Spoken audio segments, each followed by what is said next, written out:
ಎಲ್ರಿಗೂ ನಮಸ್ಕಾರ. ನಾವು ಇಂದಿನ ಸಂಚಿಕೆಯಲ್ಲಿ ಹೇಳಿದ್ರಿ ಶ್ರೀ ಪೋತಲೂರು ವೀರಬ್ರಹ್ಮೇಂದ್ರ ಸ್ವಾಮಿಗಳವರ ಒಂದು ಅಚ್ಚಮ್ಮನವರ ಮಠ ದರ್ಶನ ಮಾಡಿ ರವಲಕೊಂಡ ಅಂತ ಒಂದು ಮಾತನ್ನ ಹೇಳಿ ಅಲ್ಲಿಗೆ ನಿಲ್ಸಿದ್ರಿ. ಇವತ್ತು ರವಲಕೊಂಡಕ್ಕೆ ನಾವು ಆಗಮಿಸಿದಿರಿ. ಇವತ್ತು ಅಚ್ಚಮ್ಮನವರು ಒಂದು ಈ ವೀರಬ್ರಹ್ಮೇಂದ್ರ ಸ್ವಾಮಿಗಳವರು ಹಸು ಮೇಯಿಸುವಾಗ ಏನ್ ಮಾಡ್ತಿದ್ರು ಅಂತಕ್ಕಂಥದ್ದು ಅಚ್ಚಮ್ಮನವರು ಯಾವ ರೀತಿ ಕಂಡುಹಿಡಿದ್ರು ಅಂತ ನಾವು ನಿಮ್ಗೆ ಇಂದಿನ ಸಂಚಿಕೆಯಲ್ಲಿ ಹೇಳಿದ್ರಿ. ಇವತ್ತು ಶ್ರೀ ವೀರಬ್ರಹ್ಮೇಂದ್ರ ಸ್ವಾಮಿಗಳವರು ಹಸು ಮೇಯಿಸಕ್ ಬಂದಾಗ ಈ ಸ್ಥಳದಲ್ಲಿ ಬಂದಿದ್ರು. ಈ ಸ್ಥಳದ ಹೆಸರೇ ರವಲಕೊಂಡ. ಇವತ್ತು ಇಲ್ಲಿ ನಾವು ನೋಡ್ಬೋದು ಶ್ರೀ ಪೋತಲೂರು ವೀರಬ್ರಹ್ಮೇಂದ್ರ ಸ್ವಾಮಿಗಳು ಹಸು ಮೇಯಿಸ್ಬೇಕಾದ್ರೆ ಕಾಲಜ್ಞಾನವನ್ನ ರಚನೆ ಮಾಡಿರ್ತಕ್ಕಂಥದ್ದು, ಕಾಲಜ್ಞಾನವನ್ನ ಬರೆದಿರ್ತಕ್ಕಂಥ ಜಾಗ ಇದಾಗಿದೆ. ಇವತ್ತು ನೋಡಿ, ಶ್ರೀ ವೀರಬ್ರಹ್ಮೇಂದ್ರ ಸ್ವಾಮಿಗಳು ಹಸು ಮೇಯಿಸುವಾಗ ಬ್ರಹ್ಮೇಂದ್ರ ಸ್ವಾಮಿಗಳವರು ಹಸುವನ್ನ ಮೇಯಕ್ ಬಿಟ್ಟು ಕಾಲಜ್ಞಾನವನ್ನ ಒಂದು ರಚನೆ ಮಾಡಕ್ ಹೋಗಿರ್ತಾರೆ, ಕಾಲಜ್ಞಾನವನ್ನ ಬರೆಯೋದಕ್ಕೋಸ್ಕರ ಹೋಗಿರ್ತಾರೆ. ಆಗ ಈ ಹಸುಗಳನ್ನ ನೋಡ್ಕೊಬೇಕಲ್ವ, ಆಗ ಒಂದು ಈ ಗೆರೆಯನ್ನ ಹಾಕಿರ್ತಾರೆ. ನಮ್ಮ ಒಂದು ಇದರಲ್ಲಿ ಪುರಾವೆಗಳಲ್ಲಿ ಲಕ್ಷ್ಮಣ ರೇಖೆ ಅಂತ ಹೇಳ್ತಾರಲ್ಲ, ಆ ರೀತಿ ಒಂದು ಗೆರೆಗಳನ್ನ ಹಾಕಿ ಆ ಗೆರೆ ದಾಟಿ ಹಸುಗಳು ಹೋಗ್ಬಾರ್ದು ಅಂತ ಒಂದು ಗೆರೆ ಹಾಕಿರ್ತಾರೆ.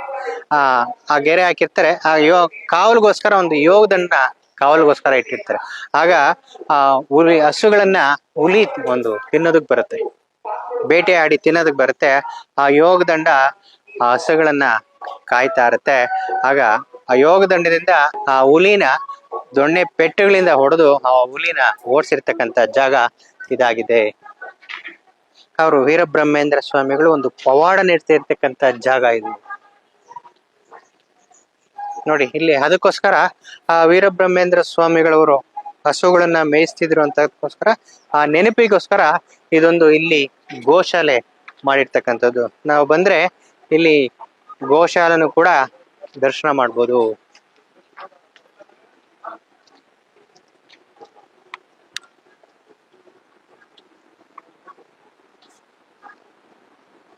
ಇಲ್ಲಿ ನೋಡ್ಬೋದು ನೀವು, ಧಾರಾಳವಾಗಿ ಗೋಶಾಲೆ ಅದ್ಭುತವಾಗಿ ಮಾಡಿರ್ತಕ್ಕಂಥ ಗೋಶಾಲೆ. ಆಗ ಆ ದೊಣ್ಣೆ ಕಾಯ್ತಿರುತ್ತೆ. ಆಗ ಅಚ್ಚಮ್ಮನವ್ರು ಬಂದು ಎಲ್ಲೋದ ಇವರು ದೊಣ್ಣೆನ ಕಾವಲಿಗೆ ಇಟ್ಬಿಟ್ಟು ವೀರಬ್ರಹ್ಮೇಂದ್ರ ಸ್ವಾಮಿಗಳು ಎಲ್ಲೋದ್ರು ಅಂತ ನೋಡಿದಾಗ ಇದೇ ಈ ಸಮೀಪದಲ್ಲಿ ಇರ್ತಕ್ಕಂಥದ್ದು ಒಂದು ಅಪಾರವಾಗಿ ಮತ್ತೆ ಅದ್ಭುತವಾಗಿರ್ತಕ್ಕಂಥದ್ದು ಒಂದು ಗುಹೆ ಇರುತ್ತೆ. ಬನ್ನಿ, ಆ ಗುಹೆನ ಹತ್ರ ಹೋದಾಗ ಆ ಗುಹೆ ಒಳಗಡೆ ವೀರಬ್ರಹ್ಮೇಂದ್ರ ಸ್ವಾಮಿಗಳು ಎಲ್ಲೆಲ್ಲಿ ಕಾಲಜ್ಞಾನವನ್ನ ರಚನೆ ಮಾಡ್ತಿದ್ರು. ಆ ತಾಳೆ ಮರ, ಒಂದು ತಾಳೆಗರಿಗಳು ಅಂತ ಹೇಳ್ತೀರಿ, ಇಲ್ಲಿನ ಒಂದು ತಾಟಿಗರಿ ಅಂತಾನು ಕೂಡ ಹೇಳ್ತಾರೆ. ಆ ಮರ ಇಲ್ಲಿತ್ತು. ಅವ್ರ ವೀರಬ್ರಹ್ಮೇಂದ್ರ ಸ್ವಾಮಿಗಳವರ ರಚನೆ ಮಾಡಿರ್ತಕ್ಕಂಥ ಕಾಲಜ್ಞಾನ, ಕುಳಿತುಕೊಂಡು ಬರೆದಿರ್ತಕ್ಕಂಥ ಕಾಲಜ್ಞಾನ ಇಲ್ಲಿ ಆ ಸ್ಥಳವನ್ನ ತಮಗೆ ತೋರಿಸ್ತಾ ಹೋಗ್ತಿರ್ತೀವಿ. ಬನ್ನಿ. ಸ್ವಾಮಿಗಳ ವಾರಿಗೆ ಶ್ರೀಮದ್ ವಿರಾಟ್ ಪೋತಲೂರು ವೀರಬ್ರಹ್ಮೇಂದ್ರ ಸ್ವಾಮಿಗಳ ವಾರಿಗೆ.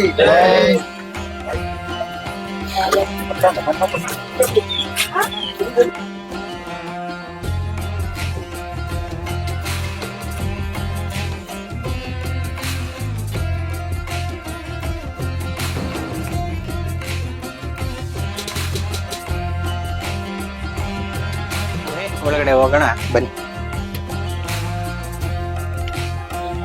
ಇಲ್ಲಿ ತುಂಬಾ ಇಳಿಜಾರಿದೆ, ಹುಷಾರಾಗಿ ಬರ್ಬೇಕಾಗ್ತದೆ. ಶಕಣ ಹುಷಾರಿಲ್ಲಿ, ಒಂದ್ ಕೈಯಾಗಿ ಬ್ಯಾಲೆನ್ಸ್ ಮಾಡಕ್ ಹೋಗಬೇಡಿ.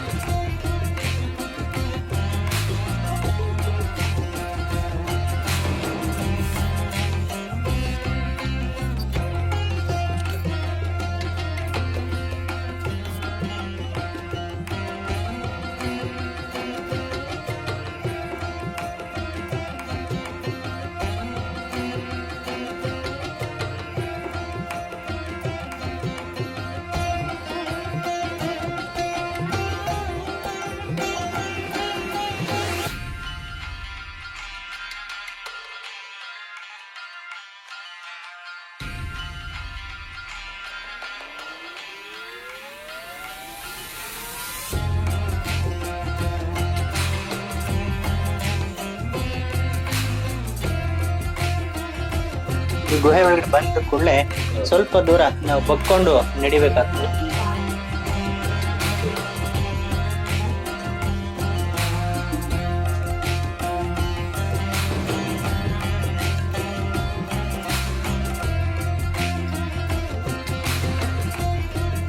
ಸ್ವಲ್ಪ ದೂರ ಹೊಕ್ಕೊಂಡೇ ಹೋಗ್ಬೇಕಾಗ್ತದೆ. ಇಲ್ಲಿ ನೀರು ಕೂಡ ನಿಂತಿದೆ ಈ ಜಾಗದಲ್ಲಿ.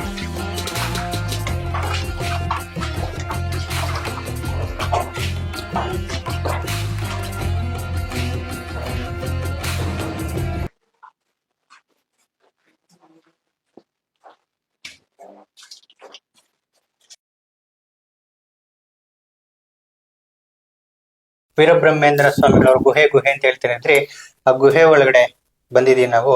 ಇವತ್ತು ನಮ್ಗೆ ಸಿಕ್ಕಿರ್ತಕ್ಕಂತ ಒಬ್ಬ ಸ್ವಾಮಿಗಳು ಇಲ್ಲಿನ ಗುಹೆಯ ಮಾರ್ಗಗಳ ಆಂಧ್ರ ಪ್ರದೇಶದಲ್ಲಿ ಇರ್ತಕ್ಕಂತ ಗುಹೆ ಅಂತ ಏನ್ ಹೇಳ್ತಿದ್ರು ವೀರಬ್ರಹ್ಮೇಂದ್ರ ಸ್ವಾಮಿಗಳವರ ಕಾಲಜ್ಞಾನ ರಚನೆ ಮಾಡಿರ್ತಕ್ಕಂಥದ್ದು.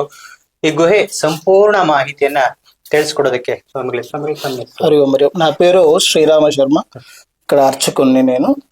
ಇವತ್ತು ನಾವೇನಪ್ಪಾ ಅಂತ ಹೇಳಿದ್ರೆ ಆಂಧ್ರ ಪ್ರದೇಶದಲ್ಲಿ ಇರೋದಕ್ಕೋಸ್ಕರ ತೆಲುಗಲ್ಲಿ ಸಂಪೂರ್ಣ ಮಾಹಿತಿಗಳನ್ನ ಕೊಡ್ತಾರೆ. ಅವ್ರು ಕೇಳ್ತಾ ಏನೆಲ್ಲ ಅವ್ರ ಬಾಯಲ್ಲಿ ಏನೆಲ್ಲ ಉತ್ತರಗಳು ಕೊಡ್ತಾರೆ ನೋಡ್ತಾ ಹೋಗೋಣ ಬನ್ನಿ. నమస్తే. ఏమిది? ఇది వచ్చేసి స్వామివారు ఇక్కడ తను స్నానం చేసుకునేవారు అనమాట. ఇది సహజ సిద్ధంగా ఏర్పడ్డ కోనేరు అంటారు. ఇది ఒక 6 అడుగులు ఉంటుంది అనమాట. ఇదంతా కూడా స్వామివారి యొక్క గుహలో ప్రారంభంలో రావడము, ఇక్కడ యొక్క కోనేరులో వారు స్నానం చేసుకుంటూ ఉండేవారు అనమాట. ఇక్కడ స్నానం చేసుకుని స్వామివారు ముందుకు వెళ్తే గణపతి ప్రతిమ ఉంటుంది అనమాట. ఆ యొక్క గణపతి ప్రతిమ దర్శనం చేసుకొని స్వామివారు పూజ చేసుకొని ఈ యొక్క కాలజ్ఞానం అంతా కూడా రచన చేసుకునేవారు అనమాట స్వామివారు. ಇವತ್ತು ನಾವು ಶ್ರೀ ಪೋತಲೂರು ವೀರಬ್ರಹ್ಮೇಂದ್ರ ಸ್ವಾಮಿಗಳವರು ಇಲ್ಲಿ ಸ್ನಾನ ಮಾಡಿರ್ತಕ್ಕಂಥ ಜಾಗ, ಗುಹೆ ಒಳಗಡೆ ಒಂದು ಸಣ್ಣದಾಗಿ ಪುಷ್ಕರಣಿ ತರ ಇದೆ. ಅಲ್ಲಿ ಅವರು ಸ್ನಾನ ಮಾಡಿ ಕಾಲಜ್ಞಾನವನ್ನ ಬರ್ತಕ್ಕಂಥ ಕಾರ್ಯಕ್ರಮವನ್ನ ಹಮ್ಮಿಕೊಳ್ತಿದ್ರು. ಇವತ್ತು ಪುಷ್ಕರಣಿ ನೋಡ್ತಕ್ಕಂಥ ಭಾಗ್ಯ ನಮ್ಗಳಿಗೆಲ್ಲ ಸಿಕ್ಕಿದೆ. ఈ యొక్క గుహ ప్రారంభంలో రావడం, గుహలకు దిగడము, ఈ గుహకు వచ్చి దిగిన తర్వాత స్వామివారి యొక్క గుహలోన ఈ యొక్క చిన్న కోనేరు అనమాట. ఇది స్వామివారి పుష్కరం లాంటిది. ఈ యొక్క కోనేరులో స్వామివారు స్నానం చేసుకుని ఉండేవారు అనమాట. స్నానం చేసుకొని గణపతిని పూజ చేసుకొని స్వామివారు కాలజ్ఞానాన్ని రాసుకుంటూ ఉండేవారు అనమాట. ఈ యొక్క పుష్కరం వచ్చేసి ఒక 6 అడుగులు ఉంటుంది. ఈ యొక్క సర్వరోగ నివారణ అని కూడా ఈ యొక్క తీర్థానికి పేరు అనమాట. ఈ యొక్క కోనేరు అనమాటారు. ఇది వర్షాకాలం మొత్తం నిండా పారుతూ ఉంటుంది. ఇప్పుడు వర్షం తక్కువ ఉంది కాబట్టి తక్కువ నీళ్ళు అనమాట. ಇವತ್ತು ವೀರಬ್ರಹ್ಮೇಂದ್ರ ಸ್ವಾಮಿಗಳು ಸ್ನಾನ ಮಾಡಿರ್ತಕ್ಕಂಥ ಜಾಗ ಇದಾಗಿದೆ. ಇದರಲ್ಲಿ ಸ್ನಾನ ಮಾಡಿಕೊಂಡು ಕಾಲಜ್ಞಾನವನ್ನ ರಚನೆ ಮಾಡ್ತಕ್ಕಂಥದ್ದು. ಮತ್ತೆ ಇಲ್ಲಿ ಸ್ನಾನ ಮಾಡಿ ಶ್ರೀ ಗಣಪತಿ ಪೂಜೆಯನ್ನ ಮುಗಿಸ್ಕೊಂಡು ವೀರಬ್ರಹ್ಮೇಂದ್ರ ಸ್ವಾಮಿಗಳವರು ಕಾಲಜ್ಞಾನವನ್ನ ರಚನೆ ಮಾಡೋದಕ್ಕೆ ಪ್ರಾರಂಭ ಮಾಡ್ತಾರೆ. ನಾವು ಸ್ಪರ್ಶ ಮಾಡ್ತಾ ಭಾಗ್ಯ ಅಂತ ಸಿಕ್ಕಿದೆ ನಮ್ಗೆ. ಇವತ್ತು ಆ ಪುಷ್ಕರಣಿ ನೀರು ನಮಸ್ಕಾರ ಮಾಡಿ, ಆ ಪುಷ್ಕರಣಿಗೂ ಕೂಡ ನಮಸ್ಕಾರ ಮಾಡಿ ಇವತ್ತು ನಾವು ಗಣಪತಿನೂ ಕೂಡ ದರ್ಶನ ಮಾಡೋಣ. ಶ್ರೀ ವೀರಬ್ರಹ್ಮೇಂದ್ರ ಸ್ವಾಮಿಗಳವರು ಪೂಜೆ ಮಾಡಿರ್ತಕ್ಕಂಥ ಗಣಪತಿನೂ ಕೂಡ ದರ್ಶನ ಮಾಡೋಣ. ಇವತ್ತು ಈ ಪುಷ್ಕರಣಿ ಬಗ್ಗೆ ಒಂದು ವಿಶೇಷತೆಯನ್ನು ತಿಳಿಸಿದ್ರು. ಹಲವಾರು ಕಾಯಿಲೆಗಳಿಗೆ, ಹಲವಾರು ರೋಗಗಳಿಗೆ ಈ ಪುಷ್ಕರಣಿ ನೀರು ಅಮೃತ ಅಂತ ಹೇಳಿದ್ರು. ಆ ಮಾತು ನಿಜ ಅಂತ ನಾವು ಅನ್ಕೊಂತೀವಿ. ಕೆಲವರು ಬಂದವರು ಈ ಪುಷ್ಕರಣಿ ದರ್ಶನ ಮಾಡ್ಕೊಂಡು ಆ ಪುಷ್ಕರಣಿರ್ತಕ್ಕಂಥ ತೀರ್ಥ ಸೇವನೆ ಮಾಡಿ ಅಂತ ಹೇಳೋದಕ್ಕೆ ನಾವು ಇಷ್ಟಪಡ್ತೀವಿ. ಬನ್ನಿ, ಹಾಗೆ ಗಣಪತಿನೂ ಕೂಡ ದರ್ಶನ ಮಾಡಿಸ್ತಾರೆ ನಮ್ಮ ಇಲ್ಲಿ ಇರ್ತಕ್ಕಂಥ ಪ್ರಧಾನ ಸ್ವಾಮಿಗಳು. ముందు పక్క ఉంటుంది. అయితే ఈ శిల అది ఇక్కడ ఏకంగా ఉండేది అనమాట.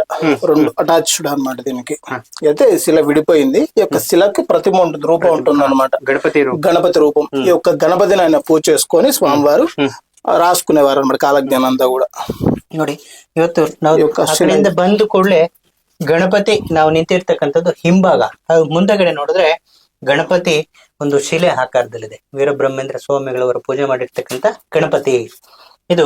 ಮುಂದೆ ಹೋಗಿ ನೋಡಿದಾಗ ಒಂದು ಗಣಪತಿ ಆಕಾರದಲ್ಲಿ ಇತ್ತಂದ್ರೆ ಈಗ 2 ಶೀಳ್ಕೊಂಡಿದೆ ಅಂತ ಹೇಳಿದ್ರೆ, ಆದ್ರೂ ಕೂಡ ಇಲ್ಲಿ ಮುಂದೆ ನಾವು ಈ ಬಗ್ಗು ನೋಡಿದಾಗ ಗಣಪತಿ ಆಕಾರ ಕಾಣ್ತಿದೆ. ಇಲ್ಲಿ ತಾವು ಕೂಡ ನೋಡ್ಬೋದು.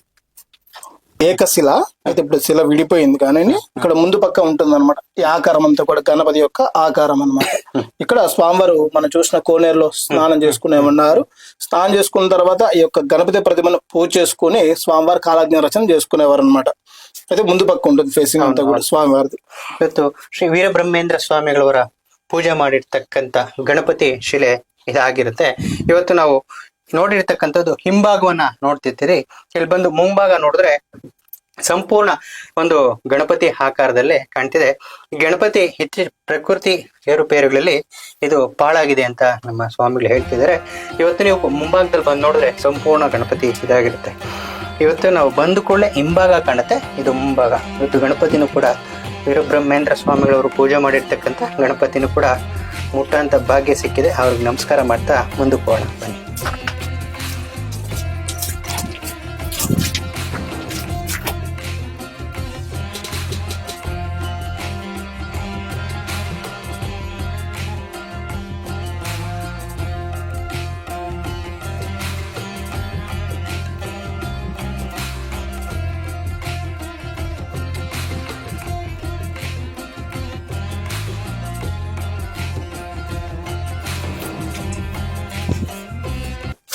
ಇವತ್ತು ಪೋತಲೂರು ವೀರಬ್ರಹ್ಮೇಂದ್ರ ಸ್ವಾಮಿಗಳವರು ಕಾಲಜ್ಞಾನವನ್ನ ಬರೆದಿರತಕ್ಕಂಥ ಸ್ಥಳಕ್ಕೆ ನಾವು ಬಂದಿದ್ದೀವಿ.